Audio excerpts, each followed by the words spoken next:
Hissée par ses pairs, la République du Congo assure cette année la présidence de l'OPEP, Organisation des pays exportateurs de pétrole. Il succède à cet effet à la République angolaise.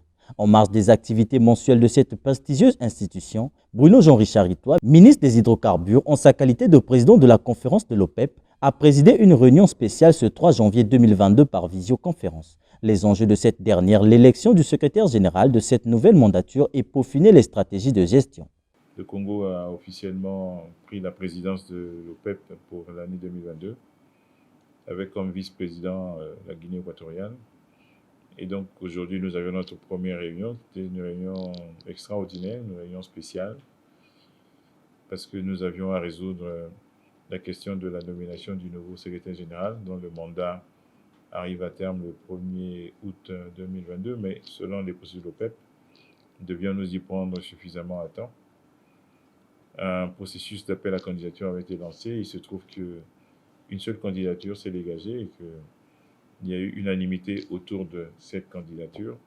Donc, nous avons jugé qu'il n'y avait pas de raison d'attendre et nous avons décidé d'organiser cette réunion spéciale dédiée à l'élection, à la désignation du secrétaire général. La République du Congo, qui porte désormais la voix de l'OPEP, face aux défis des changements climatiques, prône la mixité énergétique comme modèle de gestion en vue de limiter au mieux les énergies fossiles, les impacts des gaz à effet de serre, tout en consolidant les intérêts des pays producteurs. Et donc, il y a des voix qui s'élèvent aujourd'hui pour dire que nous devrions arrêter les énergies fossiles. Il est clair que ça n'est pas possible. Et nous répondons à l'OPEP, nous répondons au niveau des pays producteurs de pétrole et de gaz, au niveau des compagnies pétrolières et gazières, que ce n'est pas possible d'arrêter parce que la demande en énergie aujourd'hui ne peut pas être couverte uniquement par les énergies renouvelables. Donc, nous allons encore avoir besoin pendant longtemps de ce qu'on appelle un mix énergétique qui sera composé encore en grande partie des énergies fossiles, pétrole et gaz, en partie par les énergies nouvelles et renouvelables. Et petit à petit, nous allons faire évoluer ce mix pour que la place des énergies fossiles devienne plus faible. Mais en attendant, nous pensons que les énergies fossiles peuvent être produites sans émissions de carbone ou avec des émissions très très faibles en carbone. Et en particulier le gaz est une énergie que l'on peut rendre vertueuse, qui peut ne pas émettre du tout de carbone. On émet très peu, mais comme on transforme le gaz, eh bien on finit par avoir une émission de carbone très très faible.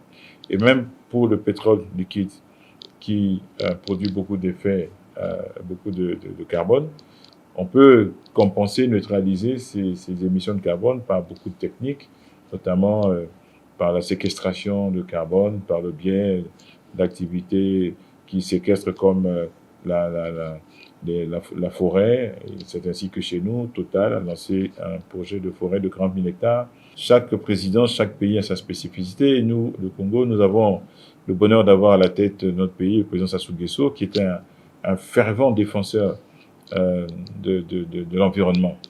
Donc nous porterons cette voix.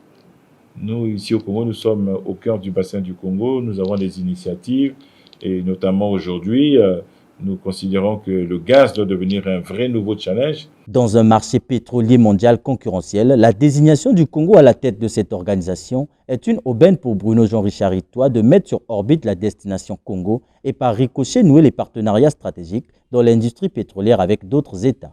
Et c'est un honneur, bien sûr, d'assurer la présidence pour le Congo. Alors, l'avantage pour le Congo, c'est, oui, bien sûr, de défendre au nom de l'OPEP la voix, les intérêts de l'OPEP, mais aussi de montrer que le Congo peut faire ça. Certains qui ne connaissaient pas le Congo vont le découvrir à travers cette présidence, c'est clair, parce qu'on participe à énormément de réunions, de rencontres, de dialogues, de conférences. Donc, beaucoup vont découvrir ce Congo. C'est dans ces moments-là l'occasion parfois de nouer des partenariats, bien sûr. On rencontre du monde, les gens découvrent votre pays, ils se rendent compte qu'il y a des potentialités, qu'il y a des opportunités, des possibilités, des partenaires vont se nouer. Je crois aussi que ça va nous rapprocher des autres pays de l'OPEP. Parce que nous allons beaucoup dialoguer, beaucoup parler ensemble, et je ne serais pas surpris qu'à la fin du mandat, eh bien, il y ait beaucoup de pays de l'OPEP qui viennent ici, et nous espérons qu'ils viendront ici, notamment à l'occasion du prochain CEMAC Energy Forum que nous pensons tenir à Pointe-Noire notamment. Pour un brin d'histoire, l'OPEP s'illustre comme une organisation intergouvernementale des pays visant à négocier avec les sociétés pétrolières pour tout ce qui touche la production de pétrole, son prix et les futurs droits de concession.